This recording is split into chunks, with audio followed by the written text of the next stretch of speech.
There have been many yogis in the past who still are in some ways. They retain the subtlest part of their body intact and just let it be. Whenever they feel it's necessary, they are capable of recreating their old bodies. This is called as nirmanakayas. So I just went up and I went to Kanti Sarovar, didn't know what hit me. And my eyes were open, my mouth was shut, but I could hear my voice singing loudly around me, very loudly, like it's on a big microphone.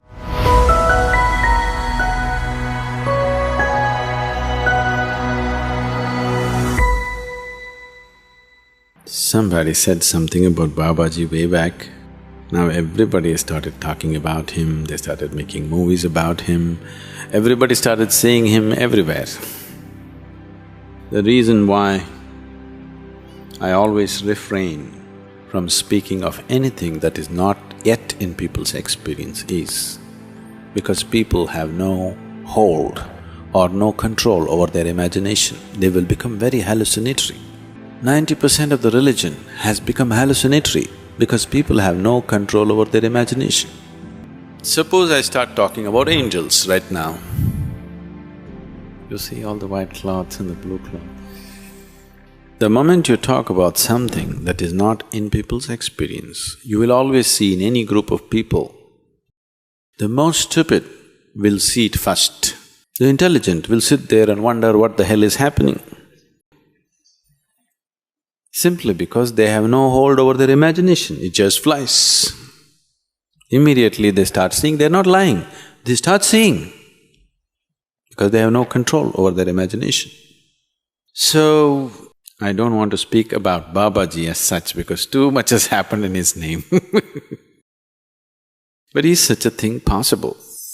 There have been many yogis in the past who still are in some ways. They retain the subtlest part of their body intact and just let it be.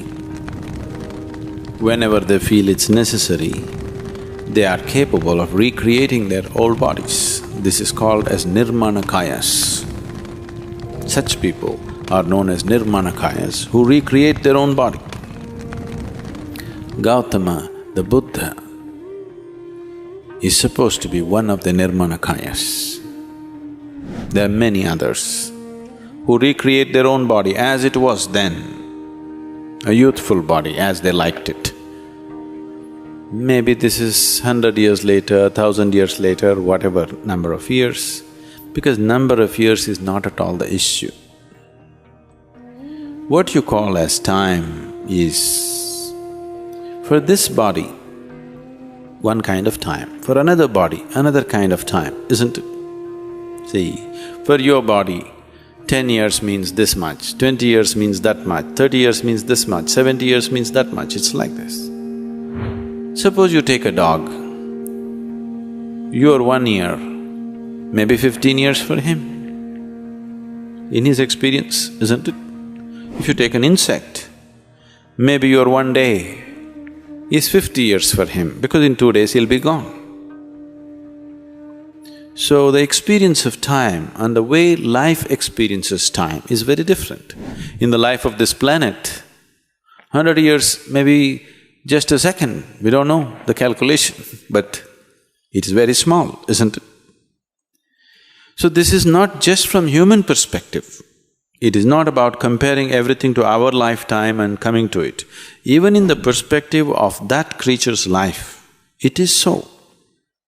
Maybe not the same way as we calculate, but it's different in its perspective. So once you cross the limitations of the actual physicality and the logical mind,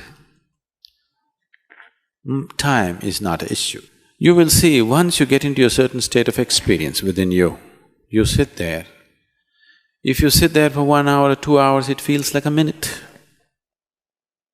Time has always been a relative experience. Even in your life, in normal process of life itself, on a particular day you're very happy. 24 hours, just passed off like that, isn't it? Another day you're unhappy, 24 hours feels like a year, isn't it? So time is always a relative experience. As your energies get more intense, you will see time just flies faster and faster. If you're in a very intense state, 24 hours feels like just a minute, just goes.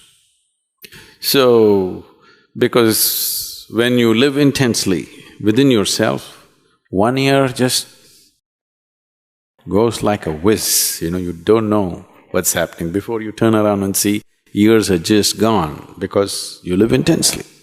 As you become more and more intense in your experience, you will see time goes off like this. So once you have dropped your physical body, the earthy body that you picked up from the planet, now suddenly time is not an issue. What you think as 100 years later is nothing, just a moment later. So maybe just a moment later he came back, but you think he came back 500 years later.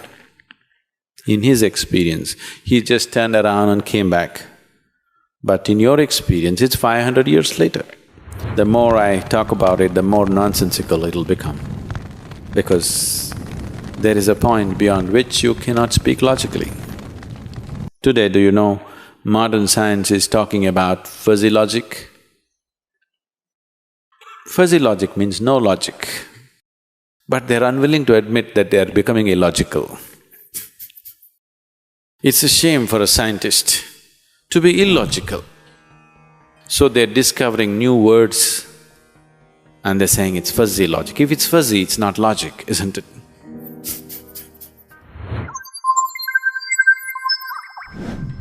So once I went, those days, today I just came back from Kailash I went to Australia and back.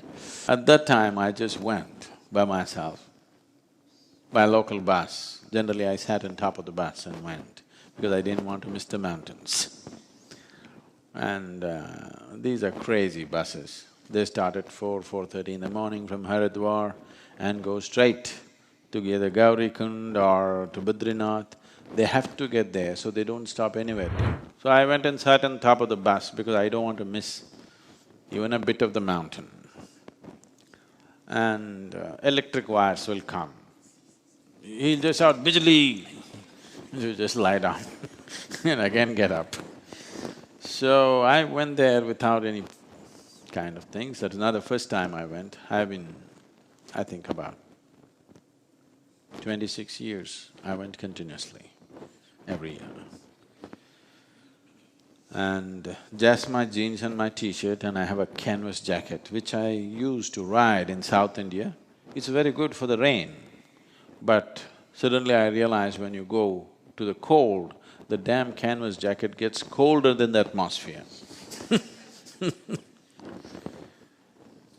So I just went up and I went to Kanti Sarovar. It was around 3:30 in the afternoon.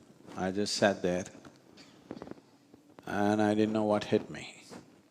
I was just sat there with my eyes open. It's an incredible glacier lake.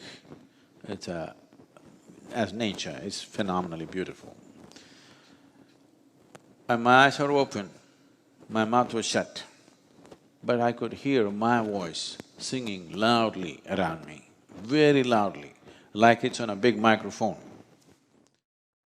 Nada Brahma Vishwaswarupa Nada Brahma Vishwaswarupa Nadahi Sakala Jivarupa. And I'm just looking.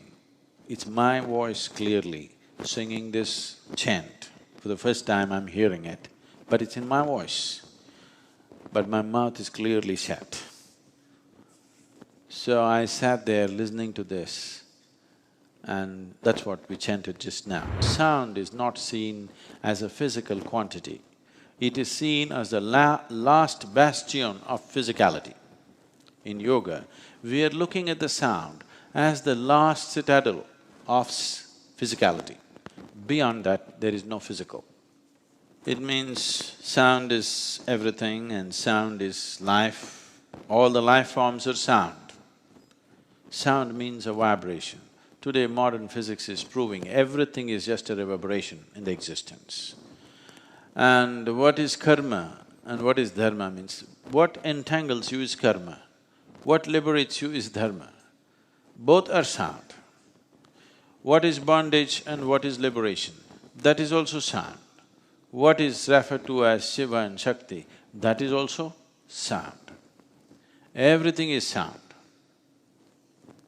Whatever you know as physical creation is a sound because everything has a vibration.